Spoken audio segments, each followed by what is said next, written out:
আল্লাহ রাসূল সাল্লাল্লাহু আলাইহি ওয়াসাল্লাম বলছেন মেয়েদের জন্য নফল নামাজ কোনো দরকার নেই, যদি করে আলহামদুলিল্লাহ গোল্ডেনে পাবে। কিন্তু যদি কোনো মেয়ে শুধু 5 ওয়াক্ত ফরজ নামাজ আদায় করে, আমাদের দেশে মহিলারা অনেকে নামাজ পড়েন কিন্তু বসে আছে নাকি? ফরজ নামাজ বসে পড়লে কিন্তু হবে না, যিনি দাঁড়াতে পারেন পুরুষ হোক মহিলা হোক দাঁড়িয়ে পড়া ফরজ। আমাদের দেশে মেয়েরা নামাজ পড়েন শাড়ি পরে, ঠিক না? শাড়ি কিন্তু মুসলমানদের পোশাক না, এটা হিন্দুদের পোশাক। আমরা পুরুষেরা টুপি নিয়ে কত ঝগড়া করি, গোল লম্বা আছে কোন 4 কোনা 5 কোনা পাগড়ি নিয়ে, হুজুরের মাথায় পাগড়ি নেই, মুসল্লির মাথায় পাগড়ি, নামাজ বাকিরেও আছে না নেই? যত ঝগড়া নফল নিয়ে, ফরজ নিয়ে কোনো ঝগড়া নেই। যেটা বলছিলাম ভাইরা, এগুলো সব নফল মুস্তাহাব। আর মেয়েদের জন্য ফরজ পোশাক আমরা দিচ্ছি না। মেয়েদের ফরজ পোশাক এবং সুন্নত পোশাক সেটা হলো পুরো ম্যাক্সি, এই গলা দিয়ে পায়ের গোড়ালির নিচু পর্যন্ত ঝুল হবে, এই কবজি পর্যন্ত বা আঙুল পর্যন্ত হাতার ঝুল হবে, এইরকম ম্যাক্সি। ম্যাক্সির উপরে বড় ওড়না, চাদরের মতো ওড়না, ম্যাক্সির নিচেই পাজামা অথবা সায়া। এই পোশাকগুলো পরা মেয়েদের জন্য ফরজ, স্বামীর সামনে ছাড়া বাকি বাড়ির ভিতরে ঘরের ভিতরে কাজ করার জন্য সকল অবস্থায় এই পোশাক ফরজ, এবং এই পোশাকই সুন্নত অর্থাৎ ফরজ সুন্নত। আর নামাজও এই পোশাকে পড়লে হবে, শাড়ি পরলে হবে না। হবে কিভাবে বলছি, কোন মহিলা যদি নামাজ পড়েন, নামাজের ভিতরে যে অন্ধকার ঘরেও নামাজ পড়েন, একা নামাজ পড়েন, তার জন্য শুধুমাত্র মুখের এই জায়গাটুকু এবং কবজি পর্যন্ত হাত, এর বাইরে খোলা হারাম, খুললে নামাজ ভেঙে যাবে।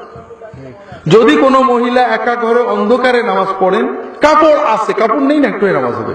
আপনার কাপড় নেই ন্যাংটোয় নামাজ পড়বেন, কিন্তু কাপড় আছে, প্যান্ট একটা পরেছেন লুজ করে, রুকু দিতে গেলে নাভির খানিক নিচে নেমে যায়, নামাজ হবে নাকি? অবহেলা, হারাম, নামাজ হবে না। ঠিক তেমনি কোন মহিলা যদি অন্ধকার ঘরে একাও নামাজ আদায় করেন, কপালের কিছু চুল বেরিয়ে যায়, কান একটা বা দুটো বেরিয়ে যায়, জুলফির চুল বেরিয়ে যায়, পিছনের চুল বেরিয়ে যায়, থুতমির নিচে গলার কাছে এখানে বেরিয়ে যায়, হাতের কাছে কিছু অংশ বেরিয়ে যায়, পেটের কাছে কিছু বেরিয়ে যায়, নামাজ হবে না। নামাজ সারা জীবন পড়লেও বেনামাজি হয়ে থাকতে হবে। এই মসলাতে আপনাদের কারোরই খারাপ লাগছে না তো? আপনাদের বউদের বিরুদ্ধে বলেছি, আপনাদের কথা বলিনি। হ্যাঁ, বউরা দোজখে গেলে আমাদের কি সমস্যা, ঠিক না? আছে, বউয়েরা দোজখে গেলে আমরা কোথায় যাব? হ্যাঁ, টেনে নিয়ে যাবে সে বলেন। কিন্তু এইরকম চিন্তা করেন না, আজীবন জ্বালাইছে ও দোজখে যাক, আমি একটা হুর পাবো, এই চিন্তা করেন না। কিন্তু ও যখন দোজখে যাবে আপনার টেনে নিয়ে যাবে।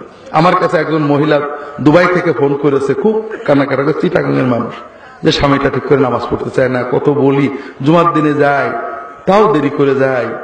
তেমন দেখেন, আপনি আর বেশি বলেন না, আপনার স্বামীকে বললে সওয়াব পাবেন, কিন্তু আপনার স্বামী যতই গুনাহ করুক আপনার কোনো গুনাহ হবে না, কিন্তু বউ গুনাহ করলে স্বামীর কি হবে? গুনাহ হবে। কাজে বেশি বললে তিক্ততা হবে। আপনি সেজদায় যে আল্লাহর কাছে দোয়া করেন স্বামীর জন্য, আর বেশি নসিহত করেন না, কারণ স্বামীর জন্য নসিহত করা ফরজ, আর স্ত্রীর জন্য স্বামীকে নসিহত করা ফরজ না। করেছে বেচারা, শুনে না, কি করবে? যাই হোক, অনেক কষ্টের কথা, স্বামীরা অনেক জালেম আছে, যেটা বলছিলাম। আবার বউরাও জালেম আছে, একেবারে কম না, যেটা বলছিলাম। তাহলে আপনার স্ত্রীকে আপনি বাড়ি গিয়ে বুঝাবেন, নামাজে আমাদের দেহ ঢাকা রাখতে হবে। যদি কেউ শাড়ি পরে নামাজ পড়েন, তাহলে পারে তার হাতা, ব্লাউজের হাতা কোনটুকু হবে? হ্যাঁ, এবং ঝুল ছায়া পর্যন্ত যেতে হবে। আর উপরে শুধু মাথায় শাড়ির আঁচল দিলে হবে না, মাথার উপরে আলাদা একটা বড় ওড়না অথবা হিজাব দিয়ে আটতে হবে, যেন এগুলো খুলে বেরিয়ে না যায়। কথা কি বুঝতে পেরেছেন?